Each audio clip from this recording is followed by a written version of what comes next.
আমি না এইমাত্র এমন একটা অবিশ্বাস্য গল্প পড়লাম যেটা আপনাদের সাথে শেয়ার না করে থাকতেই পারছি না।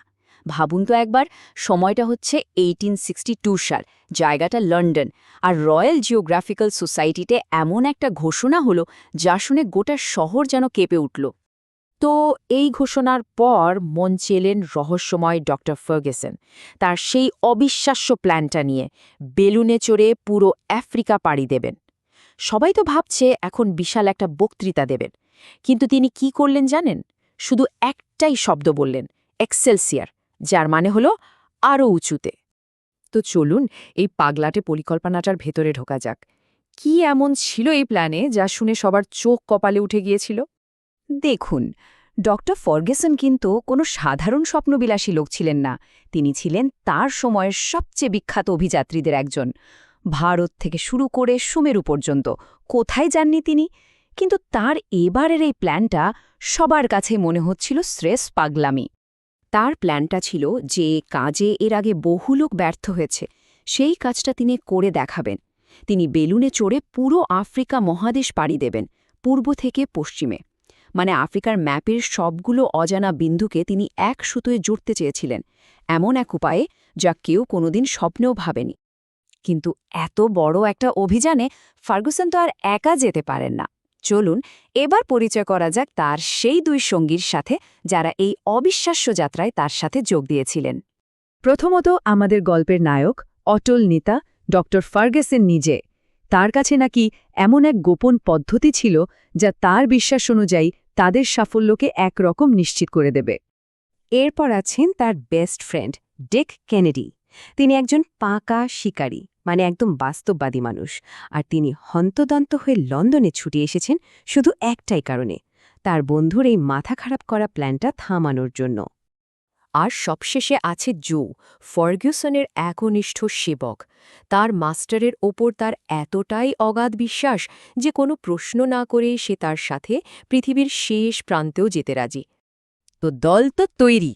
তাদের আকাশযান ভিক্টোরিয়া জাঞ্জিবার থেকে আকাশের ডানা মেলল, আর এর সাথেই শুরু হলো এক চরম উত্থান পতনের এক অবিশ্বাস্য যাত্রা। তাদের এই যাত্রাটা ছিল একদম রোলার কোস্টারের মতো। এই তারা সাফল্যের চূড়ায়, তো পর মুহূর্তেই একেবারে মৃত্যুর দোরগোড়ায়। একদিকে যেমন তারা নীল নদের উৎস আবিষ্কার করছে, অন্যদিকে তেমনি ভয়ঙ্কর শকুনদের আক্রমণের শিকার হচ্ছে। তারা এমন সব অভিজ্ঞতার মধ্য দিয়ে যাচ্ছিল যা ভাবাই যায় না।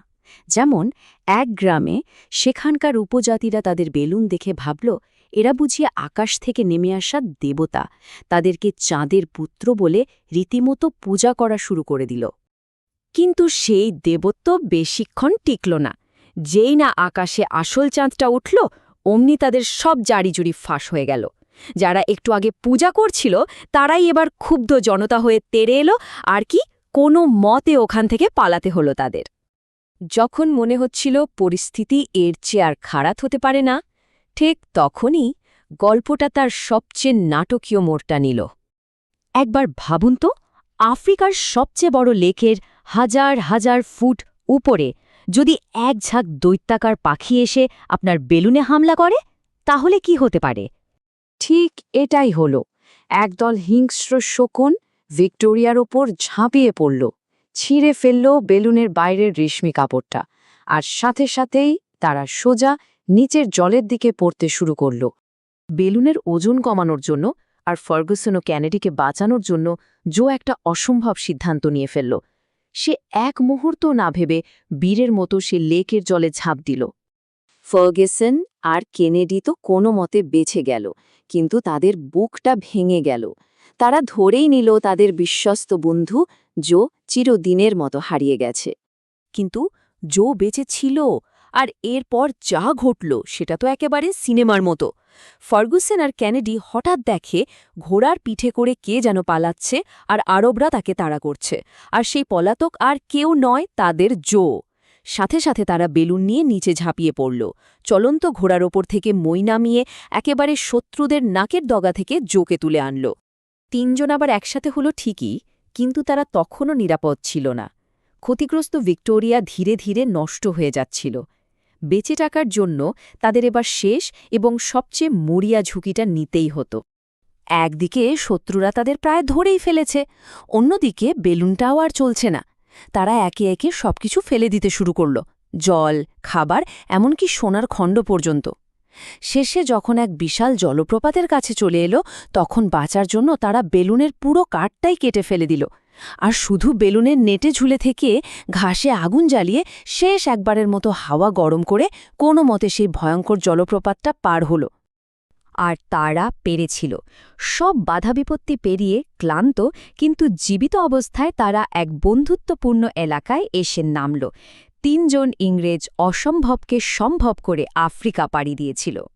অ্যাডভেঞ্চার, বুদ্ধি আর আত্মত্যাগের এই অসাধারণ মহাকাব্যটি আর কারো নয়, এটা হলো ইতিহাসের অন্যতম সেরা গল্পকার জুল ভার্নের লেখা ক্লাসিক উপন্যাস 5 উইকস ইন এ বেলুন। এই অবিশ্বাস্য গল্পটা আমার সাথে শোনার জন্য আপনাদের সবাইকে অনেক অনেক ধন্যবাদ। জ্ঞানিফাই বুকসের পক্ষ থেকে আজকের মতো বিদায়।